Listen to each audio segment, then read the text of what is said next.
What is your God's name? Part 66.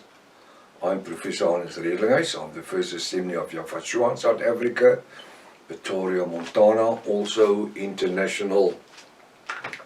Should you require any information or maybe have a question or be interested in any of the books which I've written, especially the book What is Your God's Name, which I'm using here in this study as a reference book.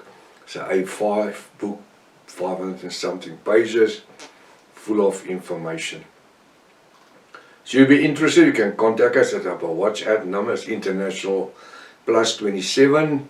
The number is 0722 367 124. Just go to my website, https://yafah.co.za. If this is the first time that you are about to participate in a study, I urge you to go to part 1. Start from the beginning, because you have missed out on quite a bit of information. It's also very, very important to subscribe to the channel in order to receive the different notifications of all the other studies that we are currently busy with as well as our TikTok messages. Send this link to your friends, families and everyone that's dear to you. Make sure at least you have a 1611 King James Bible, pen and a notepad ready. It's very important to know that we do not associate ourselves with any of the following people that you know. And if you have a question about it, you can phone me and ask me, and I will surely address you. The reason I'm not dealing with it right now is because we've been doing it for a very long time, and we don't want to take up time unnecessarily. We will now continue where we left off last week. Hallelujah. The name Yahweh. Today in 2025, many Messianic and even Jewish organizations in the world may claim that the name Yahweh is the original Hebrew name used by Abram. You must listen to this. Moses and many other of the Bible prophets, by which they identify him, Yahweh, as the creator of heaven and earth. In this section of our study, we shall investigate different views in order to separate the truth from the lies. Now, one of the books that plays a role here is the Emphasis, the Rotterdam Emphasis Bible, which was translated in 1902, and it was not done by Dr. Joseph Briand Rotterdam, just to put the facts straight.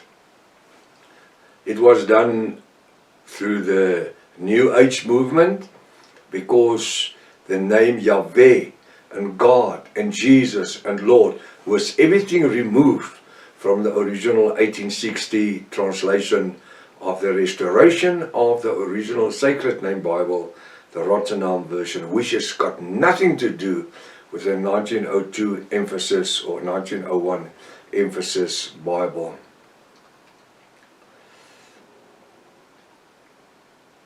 It says the 4 consonantal names is known as the Tetragrammaton. Hallelujah. Tetragrammaton means 4, thus the 4-letter word. A word with 4 letters. The word Yahweh occurs 6,823 times in certain Old Testament consonantal Hebrew and other Roman Catholic translations, manuscripts of the scripture for ages. The ancient Hebrew reader never ever pronounced the word Yahweh. Never. And in fact replace it with the word Adonai. And the word Adonai is not Hashem or Elohim. Adonai means sun god. For fear of pronouncing it, however, a certain amount of tradition do exist concerning the authenticity of the name Yahweh. The first encounter this name Yahweh is an ancient pagan history which was known as Eab, E-A-B-E, Eab, from which Yahweh was diverted. Many well-known dictionaries describe some of the pagan idols worship. I will name only some of them. Yabune, Y-A-B-U-N-E, early Japanese house god who is mentioned in the old rituals. Yabune, Japanese god. Now, Yekten Kal Ti, the Lord who guides the Aztec gods of traveling merchants. Yahachtu is a pre-Jewish Abraham god, consonant with the Us and the Jesu of Genesis. It is personification of time. Please refer to the SADA Bible Dictionary, page 1161, for the following. I'm giving you the reference again. Reference SDA Bible Dictionary, page 1161, for the following. Yahweh, in brackets, Y-A-W-E, Yahweh. Hebrew, Y-H-W-H.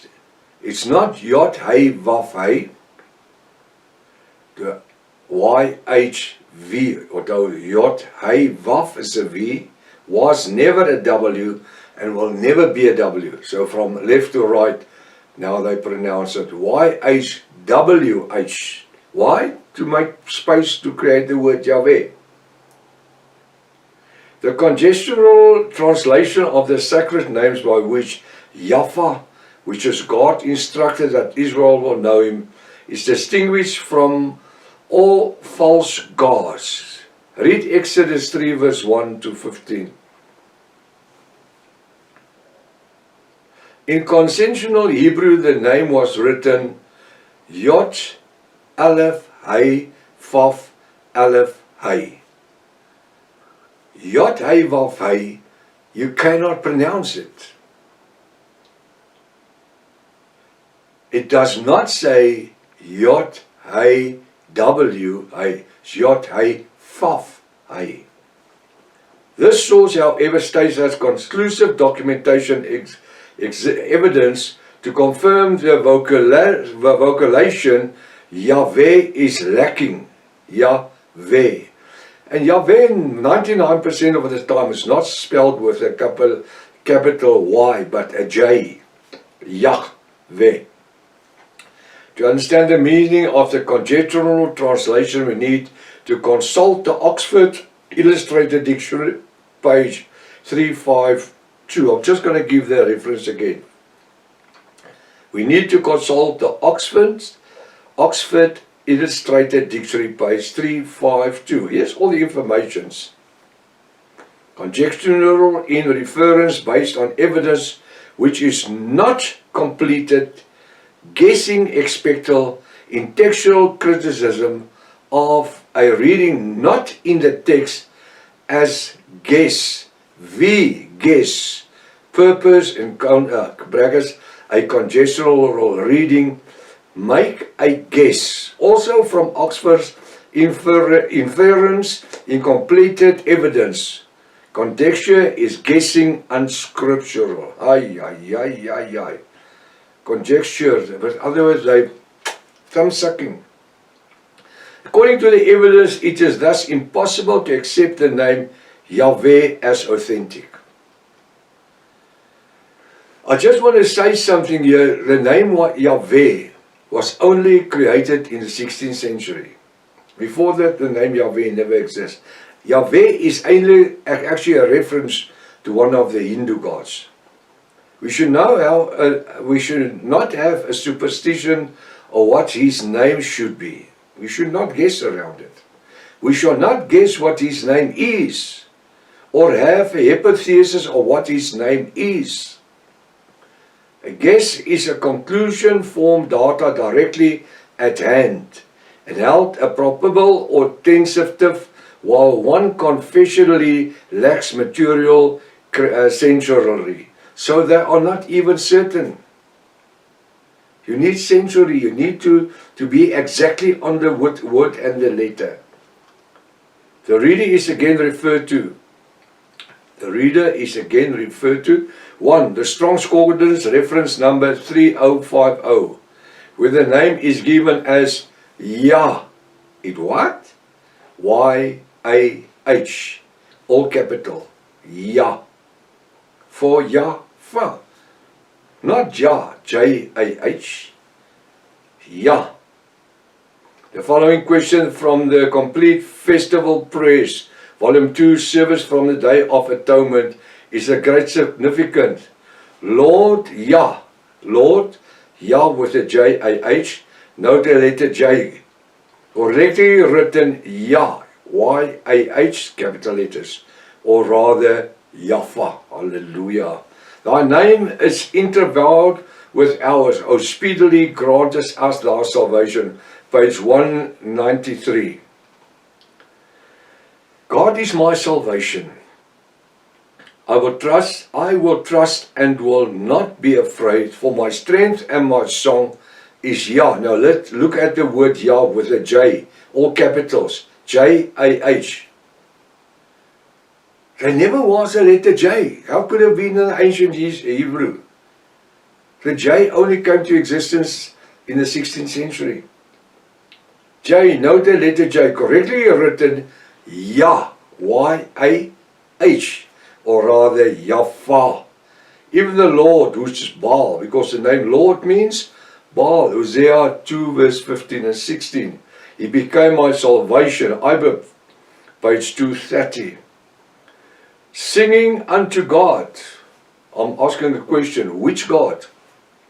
Because the word God only means object of worship. Chant hymns to the name. Which name? Not N-A-M-E. Exalt him. That him should have been a capital H. Exalt him who rideth the eternal regions by his name. Yah, J-A-H. Note the letter J. It's not correctly written Yah, Y-A-H, or rather Yahweh. Rejoice before him. Ibid, page 233. In this last theme, have you noticed all the small letters referring to the Almighty One? And this is what they do, to bring him down to the level of all other pagan gods, sun gods. They write his name with small letters. In the next chapter, we shall examine the Godhead of Yahshua as portrayed in the word of Yahweh, our Elohim. The Godhead of Yahshua. Is Yahshua the eternal himself? What do you say? Is Yahshua the eternal himself, or is he part of the eternal? This part of our study has so much insight to offer that we are requested to study many different scriptures to prove that this is not just part of any other church dogma, but this shall become a godly revelation. When I say godly, I mean a supernatural, actually not the word godly, but supernatural revelation to everyone who reads and studies it in this 21st century. This revelation was proclaimed by Yahshua himself. When walking on earth, he was made corrupted by Roman Catholic texts, manuscripts, and many Bible translations throughout the centuries. They brought Yahshua to the level of all other pagan gods.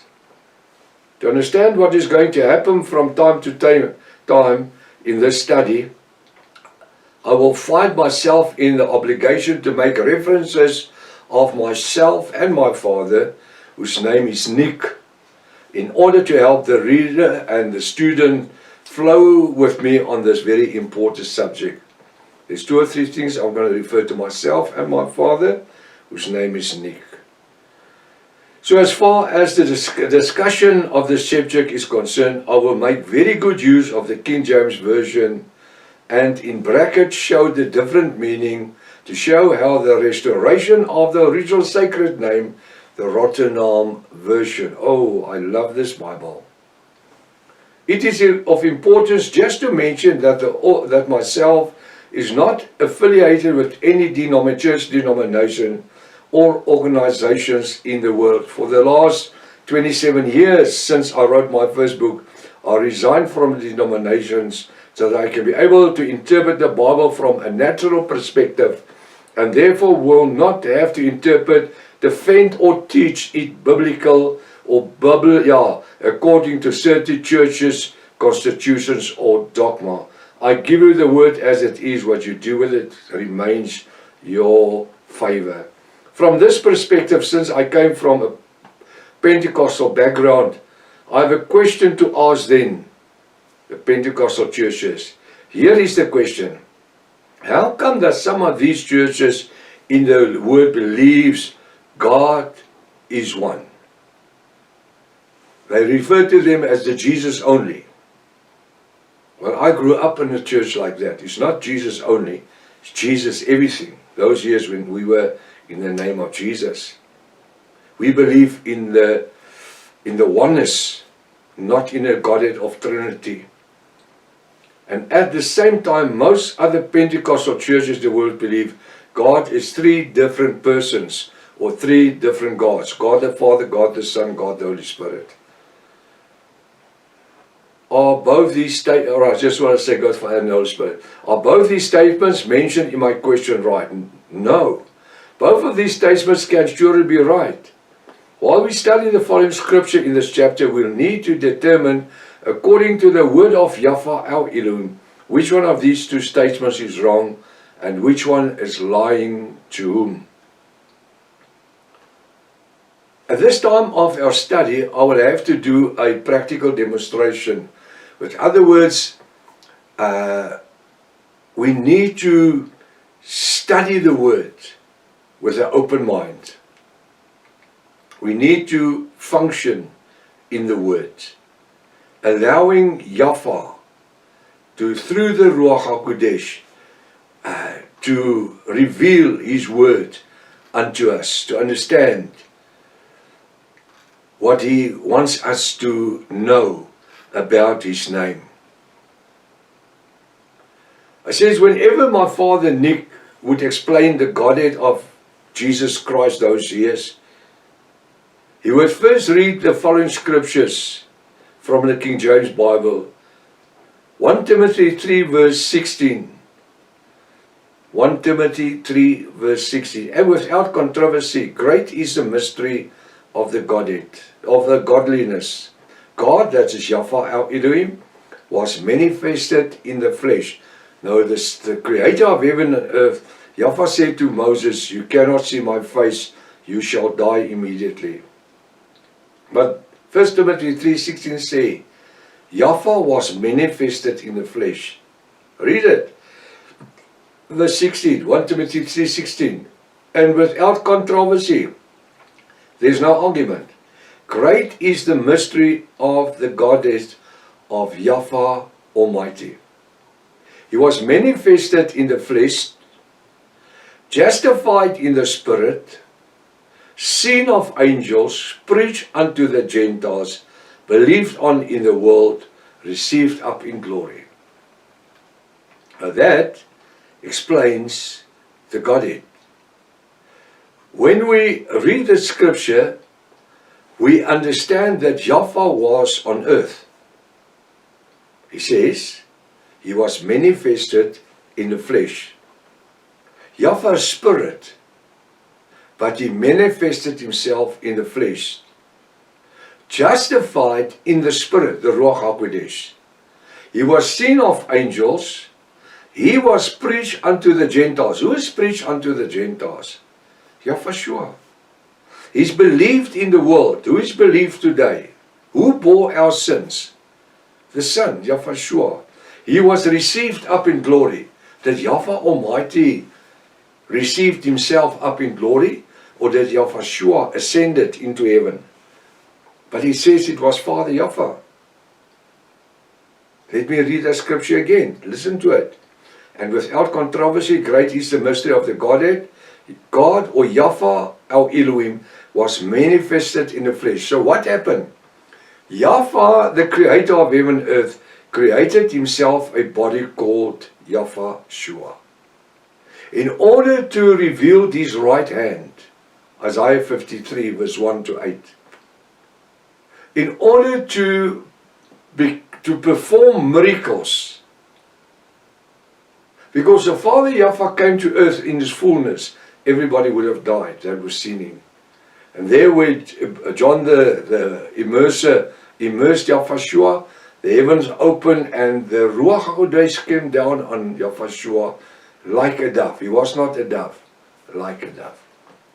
So from that minute, for 3 years, that he received the authority of the right hand, Yahweh was Yahweh manifested in the flesh.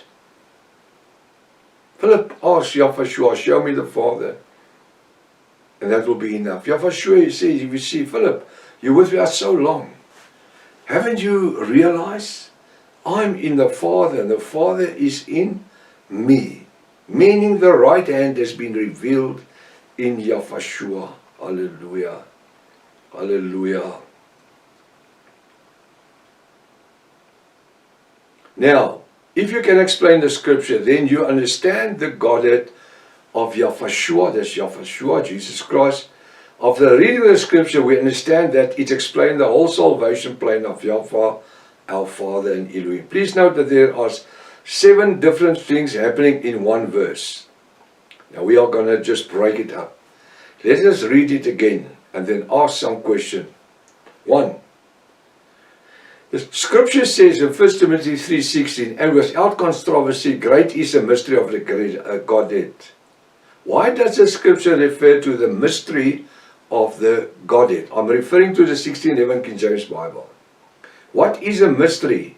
It is something which for ages was sealed up, and millions of people all over the world for centuries did not understand what it was supposed to mean. This first sentence of the scripture draws our attention to the great mystery of the Godhead or godliness. We understand that? In this chapter we need to find the answer to this, the great mystery of the Godhead. As we understand through the Ruach HaKodesh, we'll come to the knowledge of this great mystery. Let me now read the second line of the scripture in verse 16. It says, 1.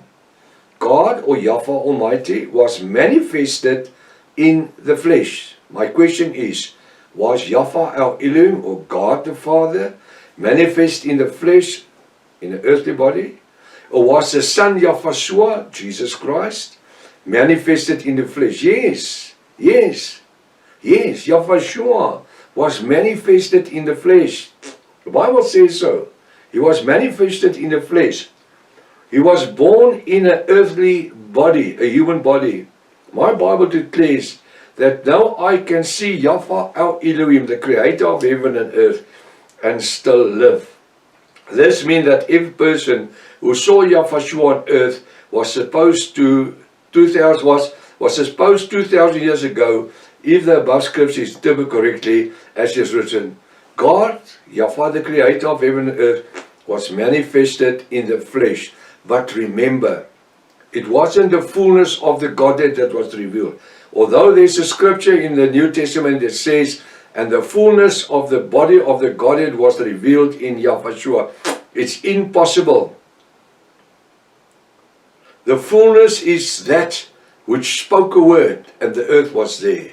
The fullness is that which spoke a word and the sun and the stars and the universe was there. Do you understand? That's the fullness. Yahweh's little body can never obtain the fullness of Yahweh Almighty. He will just integrate, he will just explode. But the right hand, that's why Isaiah 53 asks a question. In whom was the right arm or right hand of Yahweh Almighty revealed? Then he declares Yahweh, how he bore our sorrows and our sickness, and through his stripes we are healed, and he was dumb like a lamb before the shearers. He did not open his mouth. So if you read from Isaiah 53 verse 1 to 8, you will see it is referring to Yahweh. So what was he? He became the right hand, the authority. If I ask you to greet me, you will give me your right hand. Why? The authority, the arm of the authority, the hand of authority. No, it's because we are right-handed. No. Left-handed people doesn't greet with the left hand. They even greet with the right hand. Where did Yahweh went and sat after he ascended into heaven? The Bible says, on the right hand of the Father. Why? Because He was the right hand, the authority. Easy to understand if you want just to dilute the church dogma and teachings. Now I'm asking a question. This is why it is called the mystery of the Godhead, the mystery, because people never understood this. This, the churches never taught us. The oneness churches, they taught us about the Godhead, because we believed in the Godhead. I was a small boy and I could explain to you the Godhead. Why? Because I grew up with it. It was part of my life. My father used to teach and preach about it. Just about every day of his life. He was never a pastor, but he was a word student. Knowing that the Father and the Son have the very same name, that we know already because we went through it. Or it cleared up some of the mystery. Yahweh says, if you see me, you see the Father. God or Yahweh Almighty, now we are back at 1 Timothy 3:16. God or Yahweh Almighty was justified in the Spirit. This scripture confirms it that the Father, Yahweh Almighty, who was justified in the Spirit. And that's why the Bible says, when we worship, we must worship in spirit and in truth. Spirit, then the truth. Why? Because Yahweh Almighty is anything other than spirit. And that's why the Bible says that Yahweh Almighty and Yahweh does not dwell in buildings built with hand. He says your bodies, this area, is the temple of the Ruach HaKodesh, and that's where He lives. That's where He functions from. As understanding this position of the scripture correctly, or this portion of the scripture correctly, could mean that the Father, Yahweh Almighty, our Elohim, was on earth 2,000 years ago. Was Yahweh Almighty on the earth 2,000 years ago? Or was Yahweh on the earth? Yahweh was on the earth. While we know that it was the Son Yahweh who was on the earth 2,000 years ago. How come? This is why it's called a mystery. Alright, let us read the part of the scripture in verse 16.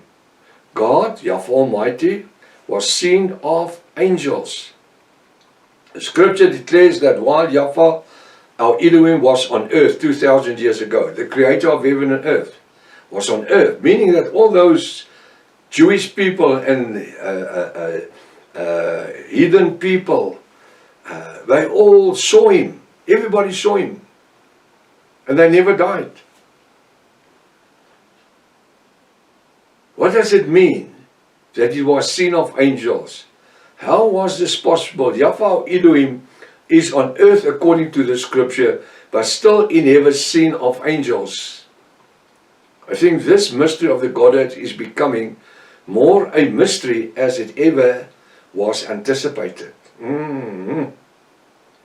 God, Yahweh, our Elohim, was preached unto the Gentiles.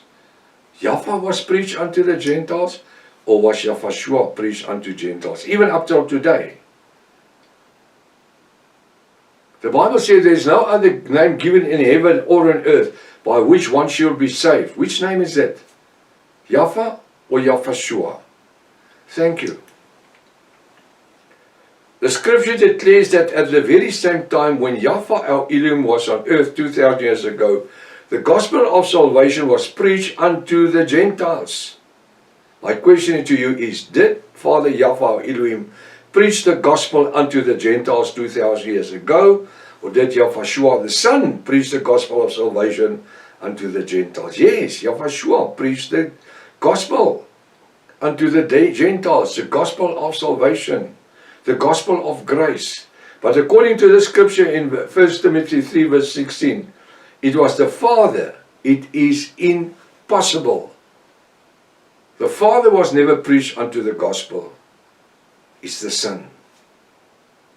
You shall lay your hands upon the sick in my name. What name? The name Yahweh. You will cast out demons in my name. What name? Yahushua. This is why it's called a mystery. God or Yahweh, our Elohim, believed on in this world. My question is, was Father believed on this world for 2,000 years when Yahushua walked the earth? Or was it Yahushua, the son of the Father of Yahweh, our Elohim, was believed in this world? Yes. Yes. It was the blood of the Son, Yahushua, who redeemed people from their sins. And that is why he, Yahushua, was believed on, and even today. But when reading the scripture, it shows that it was the Father, Yahweh our Elohim, who was believed in the world. I just want to ask, if it was the Father that was there hanging on the cross, how could he call, my God, or Yahweh, Yahweh, why have thou forsaken me? You see, it was the Son. The Father was revealed in the Son, the right hand. Seems like this mystery of the Godhead is getting deeper and more deeper as we study this scripture. Now what I'm going to do, I'm going to stop right here. I want to give you some homework because time has caught up with us. Take 1 Timothy 3 verse 16 and make a study of every word in that scripture. That one scripture. 1 Timothy 3 verse 16. And see if I've given you a lot of information now. See if you can uncover the rest of it. Then when we get together next week, I'm just going to open it up to you. And the Ruach will just flood your soul with a revelation. One of the greatest revelations in the New Testament. Until tomorrow morning, until next week, if it's Father's will. Maranatha. Yahushua is coming back again. Hallelujah.